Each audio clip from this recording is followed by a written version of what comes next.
పాకిస్తాన్ FATFలో ఇంకా గ్రే లిస్ట్లోనే కొనసాగుతోంది. 2021 ఫిబ్రవరిలోపు Pakistan terror financing గురించి తీవ్రమైన చర్యలు తీసుకోకపోతే పాకిస్తాన్ బ్లాక్ లిస్ట్లోకి వెళ్ళిపోయే ప్రమాదం ఉంది. ఇప్పటికే పాకిస్తాన్ బ్లాక్ లిస్ట్లోకి వెళ్ళిపోవాల్సింది. గత సంవత్సరం చైనా పాకిస్తాన్ని కాపాడింది. కానీ వచ్చే సంవత్సరమో ఆ తర్వాత సంవత్సరమో ఖచ్చితంగా పాకిస్తాన్ ఇప్పుడు చర్యలు తీసుకోకపోతే మాత్రం బ్లాక్ లిస్ట్లోకి వెళ్ళే అవకాశం ఉంది. యాక్చువల్గా ఈ సంవత్సరం పాకిస్తాన్ టెర్రర్ ఫైనాన్స్ వ్యతిరేకంగా ఆ దేశంలో 3 చట్టాలు చేసింది.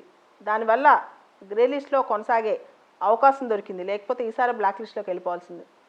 అసలు FATF ఏంటి, దాని యొక్క రోల్ ఏంటి అని చూస్తే FATF అంటే ఫినాన్షియల్ యాక్షన్ టాస్క్ ఫోర్స్. దీనిలో 39 మంది సభ్యులు ఉన్నారు. ఈ సభ్యుల్లో 37 దేశాలు ఉంటే గల్ఫ్ కోఆపరేషన్ కౌన్సిల్ అంటే GCC, తర్వాత యూరోపియన్ కమిషన్ EC, ఈ 2 ఇన్స్టిట్యూషన్స్ అన్నమాట. టోటల్గా 39 అంటే 37 దేశాలు plus Gulf cooperation council plus European commission. 1989లో స్టార్ట్ అయిన FATF హెడ్ క్వార్టర్స్ ప్యారిస్లో ఉంది. FATF ముఖ్య లక్ష్యం ఏంటంటే ఈ FATF దేశాల్లో వచ్చే పెట్టుబడులు, పెట్టే ధనం ఇవన్నీ కూడా టెర్రర్ ఫైనాన్సింగ్కి, మనీ లాండరింగ్కి వెళ్లకుండా చూడటం. టెర్రర్ ఫినాన్సింగ్ అంటే ఒక దేశం నుంచి ఇన్వెస్ట్మెంట్లు వెళ్ళి టెర్రరిజంకి వెళ్ళి ఇంకో దేశంలో టెర్రరిజం ప్రోత్సహించకుండా, అదేవిధంగా మనీ లాండరింగ్, హవాలా, స్మర్ఫింగ్ ఇలాంటి వ్యాపారాలు అంటే ఇల్లీగల్గా డబ్బులతో లావాదేవీలు చేసేసి ట్యాక్సులు కట్టకుండా ఎగవేసి దేశాలకు అన్యాయం చేయకుండా, ఇవన్నీ కూడా FATF లక్ష్యాలు అన్నమాట. అయితే పాకిస్తాన్ ఇవి రెగ్యులర్గా ఉల్లంఘిస్తూనే ఉంది. కానీ పైకి మాత్రం నేను FATF లక్ష్యాలను చక్కగా నెరవేరుస్తున్నారని చెప్తుందన్నమాట. అయితే ఒక దేశం నుంచి ఇంకో దేశానికి మామూలుగా పెట్టుబడులు రావాలంటే ఒక వ్యక్తి డైరెక్ట్గా పెట్టుబడి పెట్టడం కష్టం.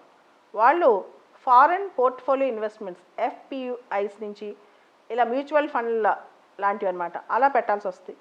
కానీ ఒక FATF కంట్రీ నుంచి ఇంకో FATF కంట్రీకి పెట్టుబడులు వ్యక్తులు కూడా పెట్టవచ్చు, ఇండివిజువల్స్ కూడా పెట్టవచ్చు. వాళ్ళని QFIs అంటారు, క్వాలిఫైడ్ ఫారెన్ ఇన్వెస్టర్స్. ఎందుకంటే FATF దేశాలు ఒక దేశం నుంచి ఇంకో దేశానికి వ్యక్తులు కానీ ఇన్స్టిట్యూషన్స్ కానీ పెట్టుబడి పెడుతున్నప్పుడు ఆ డబ్బులు ఎట్టిపోతున్నాయి, ఆ అడ్రస్ కరెక్టా తప్ప, అవి జెన్యూనా కాదా చెక్ చేస్తారు అనమాట. అది FATFలో సభ్య దేశాల పని. సో FATFలో ఉన్న మెంబర్ కంట్రీస్ ఒక దేశం నుంచి ఇంకో దేశానికి ఇండివిజువల్ ఇన్వెస్ట్మెంట్స్ కానీ ఇన్స్టిట్యూషనల్ ఇన్వెస్ట్మెంట్స్ కానీ ఫ్రీగా రాణిస్తాయి. ఇతర దేశాలు FATF సభ్యత్వం లేని దేశాల నుంచి వ్యక్తులు పెట్టుబడులు పెట్టాలంటే వాళ్ళు పోర్ట్ఫోలియో ఇన్వెస్ట్మెంట్స్ నుంచి ఈ విధంగా రావాల్సిందే, కానీ ఇన్స్టిట్యూషనల్ ఇన్వెస్ట్మెంట్స్ నుంచి ఈ విధంగా రావాలి. ఫారెన్ ఇన్స్టిట్యూషనల్ ఇన్వెస్ట్మెంట్ కానీ ఫారెన్ పోర్ట్ఫోలియో ఇన్వెస్ట్మెంట్స్ ఇలా రావాలి, కానీ డైరెక్ట్గా వచ్చి ఇన్వెస్ట్ చేయలేరు. క్వాలిఫైడ్ ఫారెన్ ఇన్వెస్టర్స్ లాగా వచ్చి ఇన్వెస్ట్ చేయలేరు అనమాట. సో FATFలో సభ్యదేశం ఉంటే మనకి ఇన్వెస్ట్మెంట్స్ బాగుంటాయి, కానీ అయ్యే ఇన్వెస్ట్మెంట్స్ రాంగ్ పర్పసెస్కి వాడితే మాత్రం చాలా తప్పు అవుతుంది.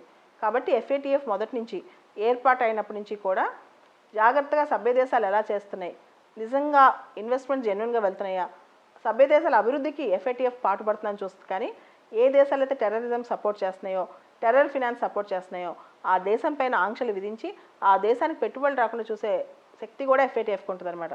కాబట్టి పాకిస్తాన్ కనుక బ్లాక్ లిస్ట్లో 2021 ఎక్కితే పాకిస్తాన్ ఇంకా ఆర్థికంగా అతలాకుతలం అయ్యే ప్రమాదం ఉంది.